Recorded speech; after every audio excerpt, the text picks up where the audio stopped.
요리사가 직업인 40대 윤인근 씨는 주방에서 들통이나 뚝배기 등 무거운 물건들을 들고 올리는 일이 잦은데요.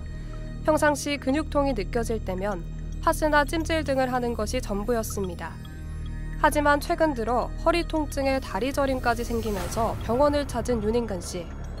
의료진에게서 근막 통증 증후군을 진단받고 주사 치료 1회, 운동과 스트레칭 지도를 통해 현재 80% 이상 호전된 상태입니다. 예, 도안동에서 칼국수집을 운영하고 있는데요. 일을 이제 무거운 물건을 많이 들고 하다 보니까 어깨부터 허리, 허벅지까지 통증이 계속 심하게 왔었어요. 그래서 이제 와서 주사 치료를 받고 했는데 그 치료받은 당일날부터 이렇게 효과가 있었고요. 그 다음 날 정도 되니까 거의 일상생활이나 일하는데 문제가 없을 정도로 그 통증이나 이런 것들이 다 괜찮아졌어요. 뭐 요즘은 선생님이 이제 말씀하신 대로 좀 무거운 물건이나 이런 거는 좀 주의해서 들고 있고 일하는데 지장이 없이 잘 지내고 있습니다. 우리 몸을 구성하는 근육은 350여 쌍으로 전체 중량의 40%를 차지합니다. 근육은 갑작스러운 충격, 무리한 활동 등에 가장 먼저 노출되는데요. 근육에는 통증 유발점이 있어 자극에 민감하게 반응하며 일정 부위까지 통증이 전이되는 것이 특징입니다. 근막통증 증후군은 근육의 통증을 일으키는 대표적인 질환으로 누구나 한 번쯤 경험하는 흔한 질환입니다. 근육의 외상이나 특정 근육의 과다한 사용, 혹은 올바르지 않은 자세 등으로 인해 근육이나 근육을 둘러싸고 있는 얇고 투명한 근막의 통증 유발점이 발생하여 해당 근육의 통증과 이에 동반된 연관통이 생기는 질환입니다. 근육의 과도한 사용이나 바르지 못한 자세로 인하여 특정 근육의 수축이 지속되면 주변 혈관의 압박으로 인하여 근육의 혈류와 산소 공급이 지장이 생겨 발생한다고 알려져 있습니다. 근막 통증 증후군의 통증 유발 부위는 근육이 있는 모든 곳에서 발생합니다. 하지만 주로 목, 어깨, 등, 허리, 엉덩이, 뒷무릎에 발생하는 것으로 알려졌는데요. 주로 근육 통증이 발생하는데 쑤시는 듯하며 타는 듯한 통증이 나타나며 통증이 느껴지는 곳을 누르면 통증이 더욱 심해집니다. 근막통증 증후군의 대표적인 증상으로는 근육통과 주변 부위 연관통이 있습니다. 예를 들어 책상에서 오랜 시간 서류 작업을 하거나 한 자세로 컴퓨터 작업을 하면 뒷목 주변 근육의 뻐근함과 함께 어깨의 묵직한 통증 또는 두통을 느끼게 됩니다. 환자들이 아픔을 호소하는 부위의 근육에는 단단한 띠나 결절처럼 만져지는 통증 유발점이 있어 이 부위를 누르면 해당 근육의 깊고 둔한 통증과 함께 주변 부위에서 쑤시는 듯한 연관통을 느끼는 경우가 많습니다. 통증 유발점이 목 주위 근육이라면 두통, 눈 위의 통증, 이명, 어지럼증이 동반되기도 하며 통증 유발점이 어깨 주변 근육이라면 어깨 가동 범위 저하나 팔저림이 동반되기도 합니다. 또한 통증 유발점이 허리나 엉덩이 근육이라면 엉덩이와 다리가 저리는 증상을 경험하기도 합니다. 근막 통증 증후군을 조기에 치료하지 않으면 만성 통증으로 진행하는데요. 만성이 되면 통증이 여기저기로 옮겨 다니게 되어 환자들은 온몸이 다 아프다고 합니다. 때로는 섬유근육통 증후군과 비슷한 증상을 호소하게 돼 진단이 어려워지고 치료도 쉽지 않게 됩니다. 근막통증 증후군을 치료하지 않고 방치하면 주위 근육으로 통증 유발점이 퍼져서 통증 범위가 넓어지고 만성화될 수 있습니다. 통증이 넓어지고 오래되면 불편감으로 인하여 바른 자세를 유지하기가 어려워지기 때문에 다른 근육에도 근막통증 증후군이 병발하여 온몸이 다 아파지기도 합니다. 이런 경우 섬유근육통 증후군과 비슷한 증상을 호소하게 되어 진단이 어려워지고 치료도 쉽지 않게 될 수 있으며 만성 피로감이나 작업 능률과 집중력 저하, 우울한 기분이 생기기도 합니다. 그렇기 때문에 좋은 예후를 위해서는 조기에 진단하고 치료를 받는 것이 중요합니다.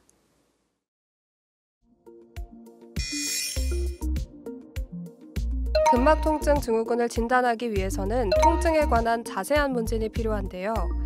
통증 유발점이 발생할 수 있는 외상, 직업 및 일상활동, 스트레스, 동반 질환이 존재하는지 확인해야 하고 과거력, 가족 병력 등도 따져봐야 합니다. 더불어 비정상적인 걸음걸이와 자세, 신체의 비대칭 불균형, 근육의 운동 범위 제한 등 통증 유발점과 연관 있는 요소들도 확인해야 합니다. 또한 신경학적 검사와 근골격계 검사 등을 통해 연관 통증을 유발하는 다른 질환이나 동반 질환이 없는지 놓치지 말아야 합니다. 근막 통증 증후군의 치료 방법은 증상의 정도와 내원 시기에 따라 다양합니다. 스트레칭, 마사지, 약물 치료, 물리치료, 통증 유발점 주사요법과 같은 여러 가지 방법을 복합적으로 시행하여 치료합니다. 첫 번째로 스트레칭은 통증을 일으키는 근육을 반복적으로 이완시켜서 근육의 경직을 풀어주고 통증을 완화시키고 재발을 방지해주는 방법입니다. 약물 치료로는 소염 진통제나 근육 이완제를 사용할 수 있으나 이는 근본적인 치료 방법은 아니며 일시적인 통증 완화 효과를 위해 사용합니다. 온열 치료, 전기 치료와 같은 물리치료는 경직된 근육을 이완시키고 혈류를 개선하는 데 효과가 있습니다. 통증 유발점 주사요법은 근육 속에 존재하는 단단한 통증 유발점을 찾아 주사 바늘을 이용하여 정확히 주사 치료를 하는 방법입니다. 통증 유발점에 주사하게 되면 통증 유발점 주변의 근육 경직이 풀려서 통증이 사라지게 되는 치료법으로 근막 통증 증후군에 있어서 가장 빠르고 효과적인 치료법 중 하나입니다. 그러나 근본적인 치료와 재발 방지를 위해서는 평소에 올바른 자세를 유지하고 꾸준한 스트레칭을 시행하는 등 생활 환경 관리가 무엇보다 중요합니다. 근막 통증 증후군은 비수술적 치료로 충분히 호전할 수 있지만 초기에는 약간의 불편함만 있을 뿐 통증이 심하지 않기 때문에 조기 치료 시기를 놓치는 경우가 많습니다. 불편함을 느끼는 근육은 근수축이나 근력 약화, 자율신경계 증상이 동반되면서 점점 심해지는 통증이 만성이 되며 지속적인 관절 운동 장애를 유발할 수 있습니다. 조기의 원인을 찾아 적절한 치료를 받고 올바른 자세와 꾸준한 운동을 시행하면서 관리하면 예후가 좋습니다. 하지만 생활 환경 개선이 되지 않는다면 쉽게 재발할 수 있고 치료를 받지 않고 방치한다면 만성 통증으로 진행될 수 있습니다. 만성화된 근막 통증 증후군은 치료 기간이 길어지고 통증을 없애기 어려워질 수 있지만 근막 통증 증후군이 만성화되기 전에 증상 정도에 따라 전문의의 치료를 받는다면 비교적 단시간 내에 치료가 가능합니다. 근막 통증 증후군 주사 치료 후에도 스트레칭을 적절히 해야 재발률을 낮출 수 있습니다. 근육 이완제를 복용하는 것도 증상 완화에 도움이 되는데요. 스트레칭을 할 때는 온찜질보다 냉찜질을 하거나 시원한 스프레이를 통증 부위에 뿌리는 것이 좋습니다. 먼저 후두근 스트레칭 방법입니다. 벽에 기대어 등과 뒤통수를 벽에 붙인 상태로 후두골 아래를 양손으로 감싸어 잡습니다. 등과 뒤통수를 벽에서 떨어지지 않도록 주의하면서 양손을 위로 당겨주고 동시에 턱을 아래로 살짝 당겨줍니다. 두 번째로 승모근 스트레칭 방법입니다. 좌측 승모근 스트레칭을 위하여 오른손을 이용하여 머리를 우측으로 당겨줍니다. 이때 좌측 팔은 편하게 늘어뜨립니다. 15에서 20초 정도 스트레칭 후에 좌측 손을 의자를 잡고 지그시 당겨줍니다. 좌측 팔을 당겨주면 기랑근이 같이 자극되어 스트레칭 효과가 높아집니다. 반대 방향도 같은 방법으로 시행합니다. 세 번째로 경판상근 스트레칭입니다. 턱을 살짝 당겨 앉은 상태에서 오른쪽 손으로 머리 정수리를 잡고 턱과 코가 겨드랑이 방향으로 향하도록 구부립니다. 15에서 20초 정도 유지한 후 좌측 손은 뒤쪽을 향해 잡고 지그시 당겨줍니다. 좌측 팔을 뒤쪽으로 당겨주면 기랑근이 자극되어 스트레칭 효과가 높아집니다. 여기서 잠깐! 잘못된 의학 상식을 바로잡아 건강도 지키고 상식도 키우는 Yes or No. 근막 통증 증후군이 발병했을 때는 최대한 움직이지 않아야 하나요? 네, 아닙니다. 일반적인 근육통은 근육의 과사용에 의하여 젖산이 축적되거나 근육 섬유에 미세한 손상이 일어나면서 발생하는 통증이므로 근육을 가능한 움직이지 않고 쉬는 것이 좋습니다.